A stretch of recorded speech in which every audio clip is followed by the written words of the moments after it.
యేసు రక్తమే జయం పరిచర్య ప్రైజ్ ద లార్డ్. ఆగస్టు 5వ తేదీ 2024. ఈరోజు దేవుని వాక్యము: అన్యులు నీ ప్రాకారములను కట్టుదురు, వారి రాజులు నీకు ఉపచారము చేయుదురు. ఎలయనగా నేను కోపపడి నిన్ను కొట్టితిని గాని కటాక్షించి నీ మీద జాలిపడుచున్నాను. యెషయా గ్రంథం 60వ అధ్యాయం 10వ వాక్యము.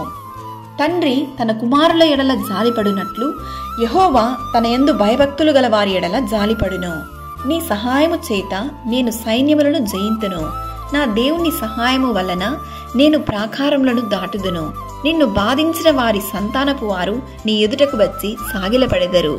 నిన్ను తృణీకరించిన వారందరూ వచ్చి నీ పాదముల మీద పడెదరు. నిన్ను శాశ్వత శోభాతిశయముగాను బహుతరములకు సంతోష కారణముగాను చేసేదను. ఎలయనగా నేను కోపపడి నిన్ను కొట్టితిని గాని కటాక్షించి నీ మీద జాలిపడుచున్నాను అను వాక్యం సెలవిస్తున్న విధముగా ఏదైనా విషయాన్ని బట్టి దేవుడు మనల్ని శిక్షించినను అది మన మంచికే. ఆయన మనల్ని కటాక్షించి మన పైన ఆయన జాలి చూపుచున్నాడు.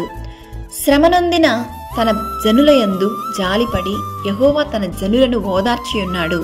పర్వతములు తొలగిపోయినను మెట్టెలు తత్తలినను ఆయన కృప మనల్ని విడిచిపోదు. సమాధాన విషయమైన నా నిబంధన తొలగిపోదు అని నీయందు జాలిపడి యెహోవా సెలవిచ్చుచున్నాడు. సకల ఘనత మహిమ ప్రభావములు యేసయ్యకు మాత్రమే కలుగునుగాక. ఆమేన్. God bless you.